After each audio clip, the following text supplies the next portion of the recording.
Hello, नमस्कार student. मैं कपिल कुमार आज मैं फिर आपके सामने उपस्थित हूँ। कैसे हो स्टूडेंट? उम्मीद करता हूँ कि आप लोग भी ठीक ही हो गए स्टूडेंट।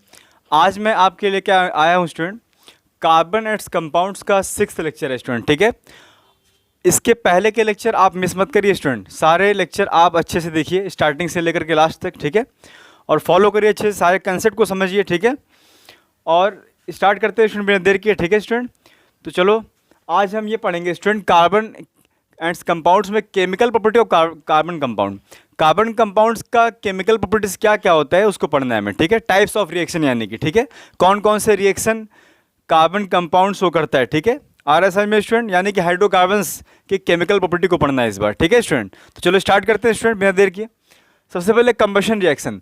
कंबशन रिएक्शन क्या होता है स्टूडेंट? कंबशन मतलब बर्निंग, बर्न करना। ठीक है, किसी के कंपाउंड को बर्न करना in presence of excess air, यानी कि बर्निंग हमेशा जो होता है स्टूडेंट, या कंबशन जो होता है वो एक्सेस एयर के प्रेजेंस में होता है, यानी कि ऑक्सीजन के प्रेजेंस में होता है।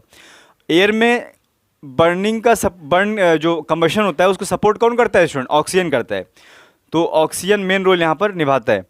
तो कंबशन रिएक्शन में क्या होता है student? The process of burning carbon and compounds in excess of air, यानी कि ऑक्सीजन के प्रेजेंस में, to produce light, heat and carbon dioxide. ठीक है, आ रहा है स्टूडेंट समझ में? तो देखो, कार्बन अगर ऑक्सीजन के बेस में बर्न हो रहा है तो क्या प्रोड्यूस करता है? कार्बन डाइऑक्साइड, लाइट प्रोड्यूस करता है। ठीक है, फ्लेम होता है अपना उसका, और हीट प्रोड्यूस करता है। ठीक है स्टूडेंट, हीट तो प्रोड्यूस करेगा क्योंकि फ्यूल, ये सब फ्यूल हैं सारे। ठीक है, RSI में CH4 प्लस ऑक्सीजन, यानी कि मीथेन को बर्न करना। ठीक है, तो मीथेन को बर्न करने से क्या प्रोड्यूस होता है student? Carbon dioxide, H2O and heat and light, light भी प्रोड्यूस होता है। ठीक है स्टूडेंट, RSI में प्लस लाइट। ठीक है स्टूडेंट, अब इसके बाद ध्यान से देखो स्टूडेंट, नोट करके कुछ पॉइंट्स यहाँ पर लिखवाए गए हैं स्टूडेंट। ठीक है, इसको आप अच्छे से समझिए, ध्यान समझिए। ठीक है, तो सबसे पहले पॉइंट क्या लिखाया गया student? Saturated hydrocarbon generally give a non sooty clean blue flame because percentage of carbon in its low. देखो स्टूडेंट, सैचुरेटेड जो हाइड्रोकार्बन्स होते हैं, ठीक है, ये नॉन सूटी ब्लू फ्लेम देते हैं। नॉन सूटी यानी कि कार्बन जो होता है स्मोक, यानी कि सूटी मतलब होता है स्मोक। समझ में आ रहा है? स्मोक किसका? कार्बन का स्मोक। तो वो प्रोड्यूस नहीं होता है। ठीक है, जैसे मान लो हम देखते हैं अपने घरों पे देखते हैं स्टूडेंट, जब बर्न होता है LPG, ठीक है, लिक्विफाइड पेट्रोलियम गैस, तो उसमें ब्लू फ्लेम निकलता है। ठीक है, और उसमें धुआं नहीं निकलता है, यानी कि स्मोक प्रोड्यूस नहीं होता है। उसी को बोलते हैं सूटी। ठीक है, सूट कहते हैं, उसी को कहते हैं। ठीक है, RSI में तो जो सैचुरेटेड हाइड्रोकार्बन्स होते हैं ये जो होते हैं नॉन सूटी, यानी कि जो है स्मोक प्रोड्यूस नहीं करते, कार्बन का स्मोक प्रोड्यूस नहीं करते, और एक क्लियर ब्लू फ्लेम में क्या होते हैं? बर्न होते हैं। ठीक है, जलते हैं ये RSI में, क्योंकि इसमें परसेंटेज जो होता है कार्बन का लो रहता है। सैचुरेटेड हाइड्रोकार्बन से परसेंटेज लो रहता है कार्बन का, और अनसैचुरेटेड हाइड्रोकार्बन में परसेंटेज हाई रहता है कार्बन का। ठीक है, जितना ज़्यादा परसेंटेज रहे कार्बन का उतना ज़्यादा समझ लो पॉसिबिलिटी है सूट प्रोड्यूस करने की। सूट यानी कि स्मोकिंग। ठीक है, स्मोक जो होता है कार्बन का वो प्रोड्यूस करने का। ठीक है, RSI में स्टूडेंट, तो सेकंड पॉइंट क्या है student? Unsaturated hydrocarbon give a सूटी येलो फ्लेम। समझ में आ रहा है? येलो फ्लेम प्रोड्यूस करता है। आप देखते होगे स्टूडेंट, जब भी कोई गैस जब ख़त्म होने लगता है, या फिर सफिशिएंट, मतलब उसमें अगर कार्बन परसेंट ज़्यादा है, मतलब, ठीक है, तो उस समय क्या होता है? फ्लेम जो होता है वो क्लीन फ्लेम नहीं देता है, उसमें फिर क्या होता है? धुआं प्रोड्यूस होता है, मतलब स्मोक प्रोड्यूस होता है। उसी को कहते हैं सूटी फ्लेम। ठीक है, और येलो कलर हो जाता है। ब्लू से क्या होता होगा? येलो हल्का सा हो जाता है। ठीक है, तो समझ जाना कहीं ना कहीं इनसफिशिएंट ऑक्सीजन ये तो सप्लाई हो रहा है। ठीक है, उससे भी क्या होता है? ब्लू फ्लेम येलो फ्लेम में कन्वर्ट हो जाता है। ठीक है, RSI में तो सफिशिएंट ऑक्सीजन ना मिलने से ब्लू फ्लेम भी क्या होता है स्टूडेंट? येलो फ्लेम में देता है। ठीक है स्टूडेंट, इसके बाद थर्ड पॉइंट क्या है स्टूडेंट? Insufficient oxygen supply. अगर आप इनसफिशिएंट ऑक्सीजन सप्लाई करते हो तो सैचुरेटेड हाइड्रोकार्बन्स भी जो होता है, यानी कि अल्केन, ठीक है, वो भी क्या होता है? वो भी सूटी फ्लेम देता है। सूटी फ्लेम यानी कि स्मोक साथ में देता है। फ्लेम जलता तो है, लेकिन साथ में क्या होता है? बर्न होता है ये फ्लेम के साथ में, लेकिन साथ में क्या प्रोड्यूस होता है स्टूडेंट? स्मोक भी प्रोड्यूस होता है। ठीक है, अगर आप इनसफिशिएंट ऑक्सीजन देते हो तो, अगर सफिशिएंट ऑक्सीजन नहीं प्रोवाइड करते हो, लेकिन अगर आप 4th नंबर पॉइंट में लिखा गया है, अगर आप सफिशिएंट अगर ऑक्सीजन प्रोवाइड करते हो तो यहाँ तक इन जो अनसैचुरेटेड हाइड्रोकार्बन है उनका भी कंप्लीट कंबशन हो जाता है। देखो स्टूडेंट, अगर आप इनसफिशिएंट ऑक्सीजन सप्लाई करते हो तो इनकम्प्लीट कंबशन होता है, अच्छे तरीके से कंबशन फिर नहीं होता है। लेकिन आप सफिशिएंट ऑक्सीजन प्रोड्यूस करते हो, एक्सेस ऑक्सीजन अगर मान लो आप देते हो, तो उस कंडीशन में क्या होता है स्टूडेंट? उस कंडीशन में अच्छे से क्या होता है? बर्निंग होता है। ठीक है, तो उस समय सूट जो होता है वो प्रोड्यूस कम होता है, ना के बराबर। फ्लेम ज़्यादा प्रोड्यूस होता है, क्लीन फ्लेम। ठीक है, तो यही लिखा गया स्टूडेंट यहाँ पर। ठीक है, insufficient and pure oxygen supply, then complete combustion, even unsaturated hydrocarbons produce non-sooty clean blue flame. आ रहा है समझ में स्टूडेंट आप लोगों को? ठीक है, इसके बाद अगर हम बात करें, a flame is produced when gaseous substance burn. Those liquid or solid fuel at first it vaporize on heating and then produce gas. They also burn with flame. देखो स्टूडेंट, फ्लेम प्रोड्यूस कब होता है? बहुत सारे ऐसे भी होते हैं सब्सटेंस जो फ्लेम प्रोड्यूस नहीं करते हैं, ठीक है, ऐसे मतलब बर्न होते रहते हैं धीरे धीरे, और बहुत ऐसे भी कंपाउंड होते हैं जो फ्लेम के साथ बर्न होते हैं, ठीक है। तो ये फ्लेम का चक्कर क्या है? ठीक है स्टूडेंट, फ्लेम का मतलब ये होता है कोई भी अगर सब्सटेंस हो वो अगर फ्लेम के साथ बर्न हो रहा है, यानी कि उससे लौ निकल रही, हिंदी में कहते हैं लौ, अग्नि, ठीक है। तो समझ लो कि उससे उसमें क्या था, मतलब उसमें गैसियस प्रोडक्ट था, उसमें गैसेस के प्रोडक्ट थे। जब भी गैसियस प्रोडक्ट बर्न होता है तो फ्लेम के साथ बर्न होता है, ठीक है स्टूडेंट। अगर कोई सॉलिड बर्न होता है तो फ्लेम प्रोड्यूस नहीं करता है, लेकिन अगर कोई सॉलिड में अगर वो अगर उसको हीट किया जाए, सॉलिड को बर्न कर रहे हैं हम, तो अगर मान लो सॉलिड में से अगर कुछ ऐसे पार्टिकल्स हैं जो वेपर फॉर्म कर लेते हैं, यानी कि गैस फॉर्म कर लेते हैं, तो जो गैस होता है वो जब बर्न होता है ना तो फ्लेम के साथ बर्न होता है। फिर समझ में आ रहा है स्टूडेंट हम क्या समझा रहे हैं आपको? ठीक है, हमारा कहने का मतलब ये स्टूडेंट कि ऐसे कंपाउंड्स भी होते हैं उनमें कुछ इंप्योरिटीज़ ऐसी होती है कि जब उनको हीट मिलता है तो वेपराइज हो जाते हैं, यानी कि वो गैस फॉर्म में आ जाते हैं। समझ में आ रहे? तो वो जब बर्न होना स्टार्ट होते हैं तो फ्लेम के साथ बर्न होते हैं फिर, ठीक है। आ रहा है समझ में स्टूडेंट? देखो यहाँ पर एक 6th पॉइंट यहाँ पर देखो लिखा गया है कि those fuel which not vaporise on heating, जो फ्यूल जिस फ्यूल से, ठीक है, जिस फ्यूल से वेपर प्रोड्यूस नहीं होता है, जिस फ्यूल में, समझ में आ रहा है, मतलब गैस प्रोड्यूस नहीं होता है, तो वो फिर फ्लेम नहीं देता है, वो जब बर्न होता है तो फ्लेम प्रोड्यूस नहीं करता है वो। समझ में आ रहा है? अच्छा, यहाँ पर एक बहुत अच्छा यहाँ पर हमने एग्जांपल लिखा है, यहाँ पर आप समझिए इसको। कोल या चारकोल बर्न इन अग्निठी without producing flame, when wood और charcoal ignited, the volatile substance present in them vaporized and burned with a flame in beginning. When all volatile substances get burned, then remaining wood or charcoal glows red and gives heat without flame. देखो student यहाँ समझो, ये important point है। देखो ये पहले के समय में आज भी चूल्हे होते थे, ठीक है, मिट्टी के चूल्हे होते थे, कोयले वाले चूल्हे होते थे, जिसे कहते थे अंगीठी कहते हैं हिंदी में, ठीक है स्टूडेंट। तो कोयले जो होते हैं ना, आप देखोगे अगर नोटिस करोगे गाँव में कोयले जो होते हैं ना, कोल, तो स्टार्टिंग में जब उनको बर्न किया जाता है ना तो फ्लेम के साथ बर्न होते हैं। फ्लेम यानी कि उनमें लौ निकलता है, फ्लेम निकलता है, अग्नि निकलती है। तो फ्लेम क्यों निकलता है? क्योंकि उस कोल में जो भी इम्प्योरिटीज़ रहती है ना, वो पहले बर्न होने के बाद वेपर बनता है उसका। तो वेपर जब बर्न होता है तो उससे क्या होता है? फ्लेम प्रोड्यूस होता है। यानी कि जितनी भी इम्प्योरिटी थी गैस वाली, वो जब बर्न होती है तो फ्लेम प्रोड्यूस होता है। जब ये सारी इम्प्योरिटी खत्म हो जाती है ना, तब कोल फिर क्या होता है? कोल फिर फ्लेम प्रोड्यूस नहीं करता है, फिर ऐसे ही बर्न होने लगता है, ठीक है। इसलिए देखे होंगे आप लोग स्टार्टिंग में चूल्हे जो होते थे पहले के, उसमें धुआं बहुत निकलता था स्टार्टिंग में जब कोल बर्न होता था, ठीक है। लेकिन कुछ देर के बाद क्या होता था? धुआं कोई भी प्रोड्यूस नहीं होता था, मतलब कि कोई भी सूट प्रोड्यूस नहीं होता था, स्मोक कोई प्रोड्यूस नहीं होता था कुछ देर के बाद में। फिर क्या होता था? कोयला जो था वो रेड कलर का हो जाता था, मतलब पूरा लाल हो जाता था। उसके बाद फिर उससे क्या करते थे? खाना पकाते थे हम लोग। समझ में आ रहा है स्टूडेंट? तो स्टार्टिंग में क्या होता है? जो भी गैसियस वाले जो है इम्प्योरिटी हैं वो बर्न जब होते हैं तो फ्लेम प्रोड्यूस करते हैं, ठीक है। लेकिन जब वो खत्म हो जाते हैं ना कोल से, तो कोल जब बर्न होना स्टार्ट हो जाता है, कोल तो सॉलिड होता है वो, ठीक है, तो वो फ्लेम बिना फ्लेम के साथ में बर्न होता है फिर वो, यानी कि रेड पूरा हो जाता है कोल फिर, ठीक है। तो वही यहाँ पर लिखा गया है स्टूडेंट, ठीक है। ऑक्सीडेशन रिएक्शन स्टूडेंट क्या होता है?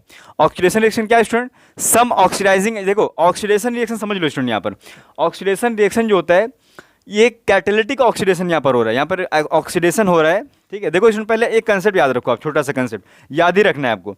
अल्कोहल, अगर मान लो अल्कोहल का ऑक्सीडेशन होता है तो वो एल्डिहाइड देता है स्टूडेंट, याद रखना। और एल्डिहाइड का ऑक्सीडेशन क्या देता है? कार्बोक्सिलिक एसिड देता है। ये बहुत ही इंपॉर्टेंट पॉइंट हमने लिखा है स्टूडेंट, इसको आप याद रखना। CH2OH यानी कि ये पार्ट क्या? अल्कोहल का पार्ट है, ठीक है। OH यानी कि अल्कोहल, तो ये क्या प्रोड्यूस कर रहा है स्टूडेंट? CHO यानी कि एल्डिहाइड। अगर इसका ऑक्सीडेशन अगर होता है तो क्या प्रोड्यूस करता है स्टूडेंट? COOH यानी कि कार्बोक्सिलिक एसिड। हमेशा याद रखना है स्टूडेंट, ये काम आने वाला है, ठीक है। देखो यहाँ पर स्टूडेंट यहाँ पर दिखाया गया है कुछ स्ट्रॉन्ग ऑक्सीडाइजिंग एजेंट होते हैं, इन्हें भी आपको याद रखना है स्टूडेंट। ऑक्सीडाइजिंग एजेंट होते क्या हैं? जो ऑक्सीडाइज करते हैं दूसरों को, ठीक है। आ रहा है समझ में? जब अल्कोहल का ऑक्सीडाइज हो रहा है एल्डिहाइड में, या एल्डिहाइड का ऑक्सीडाइज हो रहा है कार्बोक्सिलिक एसिड में, तो कोई ना कोई ऑक्सीडाइजिंग एजेंट जरूर हमको लेना पड़ेगा इनको ऑक्सीडाइज कराने के लिए। अल्कोहल को एल्डिहाइड में और एल्डिहाइड को कार्बोक्सिलिक एसिड में। तो क्या लिया जाता है स्टूडेंट उसके लिए? दो इंपॉर्टेंट ऑक्सीडाइजिंग एजेंट होते हैं, फेमस एकदम, आगे भी आप लोग पढ़ोगे 11-12 में। कौन कौन से होते हैं? एसिडिफाइड K2Cr27 यानी कि एसिडिफाइड पोटेशियम डाइक्रोमेट, और एक क्या होता है स्टूडेंट? अल्कलाइन केमेनोफोर। अल्कलाइन यानी कि बेसिक मीडियम में पोटेशियम परमैंगनेट को लिया जाता है स्टूडेंट, ठीक है। आ रहा है समझ में स्टूडेंट? तो सबसे पहले देखो एग्जांपल यहाँ पर दिखाया गया, इथेनॉल का ऑक्सीडेशन करवाया जा रहा है, ठीक है। इथेनॉल यानी कि CH3CH2OH, ये सब फॉर्मूले हम डिस्कस पहले वाले लेक्चर में कर चुके हैं स्टूडेंट, आप देख लेना, ठीक है। और CH3CH2OH इथेनॉल होता है, अगर इसका ऑक्सीडेशन हो रहा है किसके पेंस में, एसिडिफाइड K2Cr2O7 या फिर अल्कलाइन KMnO4 के पेंस में, तो क्या प्रोड्यूस कर रहा है स्टूडेंट? सबसे पहले इथेनॉल क्या प्रोड्यूस करेगा? इथेनॉल प्रोड्यूस करेगा, एल्डिहाइड प्रोड्यूस करेगा, इथेनॉल। उसके बाद फिर से इसका ऑक्सीडेशन हुआ है तो डायरेक्टली हमने क्या दिखाया, इथेनोइक एसिड प्रोड्यूस कर दिया। समझ में आ रहा है स्टूडेंट? तो इथेनॉल जो है वो डायरेक्टली क्या प्रोड्यूस कर रहा है, इथेनोइक एसिड प्रोड्यूस कर रहा है। ये एक एसिड है स्टूडेंट, ठीक है। जितने कार्बन का यहाँ पर लिया जाएगा अल्कोहल, यानी कि 2 कार्बन का यहाँ पर अल्कोहल है कि नहीं स्टूडेंट, 1 और 2, देखो 1 और 2, उतने कार्बन के क्या प्रोड्यूस हो रहे हैं यहाँ पर, एसिड 1 एंड 2, यानी कि इथेनॉल से इथेनोइक एसिड प्रोड्यूस हो रहा है स्टूडेंट। इसके बाद क्या है student, third number point, addition reaction, ठीक है स्टूडेंट। एडिशन रिएक्शन बहुत सिंपल है स्टूडेंट, आप फर्स्ट चैप्टर में पढ़ चुके हो आप, ठीक है इस रिएक्शन को। एडिशन रिएक्शन यानी कि कंबाइन होना, ठीक है, किसी का कंबाइन होना किसी में। Those reaction in which unsaturated hydrocarbons combine with some other substance to give a single product, यानी कि इसमें अनसैचुरेटेड हाइड्रोकार्बन्स में, अनसैचुरेटेड हाइड्रोकार्बन्स क्या होता है स्टूडेंट, अल्कीन या अल्काइन होते हैं, ठीक है, जानते हो आप लोग। इसमें क्या ऐड करना है, इसमें हाइड्रोजन हमें ऐड करना है, ठीक है स्टूडेंट। तो इसी को कहते हैं एडिशन रिएक्शन, यानी कि ऐड हो जाएगा हाइड्रोजन, कुछ भी मतलब और सेपरेट नहीं होगा इनसे, ठीक है। यानी कि 2 रिएक्टेंट का क्या हो रहा है, कंबाइन कर रहे हैं और फाइनली एक सिंगल प्रोडक्ट बना रहे हैं, यानी कॉम्बिनेशन रिएक्शन एक तरह का, ये एडिशन रिएक्शन। अब यहाँ ध्यान से देखो स्टूडेंट, यहाँ पर कोई भी अनसैचुरेटेड हाइड्रोकार्बन्स को आपको लेना है। हमने यहाँ पर इथीन लिया है स्टूडेंट, इथीन। इथीन का फॉर्मूला क्या होता है student, CH2 double bond CH2 होता है स्टूडेंट, ठीक है। तो होता है क्या स्टूडेंट, जब भी हाइड्रोजन प्रोवाइड करते हैं ना स्टूडेंट, यहाँ पर हीट करते हैं स्टूडेंट, याद रखना हीट करते हैं और लगभग 200 डिग्री सेंटीग्रेड रहता है स्टूडेंट, ठीक है। तो हीट करने से क्या होता है स्टूडेंट, हाइड्रोजन पहले ब्रेक होता है एटॉमिक फॉर्म में, 2 हाइड्रोजन के एटम इस तरह से क्या हो गए, ब्रेक हो गए। पहले H2 क्या था, मॉलिक्यूल के फॉर्म में था, तो जब हीट करने से इनके बीच का बॉन्ड क्या हुआ, ब्रेक हुआ, तो यहाँ से 2 हाइड्रोजन के एटम मिले और उसके बाद क्या होता है स्टूडेंट, याद रखना डबल बॉन्ड, ये क्या इथीन है, इसमें क्या डबल बॉन्ड है, ठीक है, कार्बन कार्बन के बीच में। तो डबल बॉन्ड में होता है एक बॉन्ड क्या होता है, ब्रेक होता है, याद रखना, ठीक है। यानी कि डबल बॉन्ड ब्रेक होने के बाद क्या बन जाता है, सिंगल बॉन्ड बन जाता है और एक एक हाइड्रोजन क्या होते हैं, यहाँ पर अटैच हो जाते हैं, एक इस कार्बन से और एक दूसरे कार्बन से। समझ में आ रहा है स्टूडेंट? तो यहाँ पर देखो अटैच करके हमने यहाँ पर दिखाया, देखो ये दोनों हाइड्रोजन देखो अटैच हो रहे कि नहीं हो रहे हैं, ये वाले हाइड्रोजन है, समझ में आ रहा है, यहाँ पर अटैच हो गए, डबल बॉन्ड सिंगल बॉन्ड में कन्वर्ट हो गया, ठीक है। आ रहा है समझ में? ये सब कुछ काम जो होता है हाइड्रोजनेशन किसके पेंस में होता है, कौन सा कैटलिस्ट होता है, निकल प्लैटिनम या प्लैटिनम, एंड 200 डिग्री सेंटीग्रेड के टेम्परेचर पर होता है स्टूडेंट, ठीक है स्टूडेंट। तो यहाँ से क्या बन गया स्टूडेंट, इथीन से क्या बन गया, इथेन बन गया, यानी कि अल्कीन से अल्केन बन गया, ठीक है स्टूडेंट। समझ में आ रहा है आप लोगों को, आई होप। इसके बाद क्या स्टूडेंट, हाइड्रोजनेशन ऑफ ऑयल, बहुत इंपॉर्टेंट रिएक्शन है ये स्टूडेंट। हाइड्रोजनेशन ऑफ ऑयल है क्या ये, देखो स्टूडेंट, अनसैचुरेटेड ऑयल होते हैं, यानी कि वेजिटेबल ऑयल्स होते हैं कुछ, ठीक है।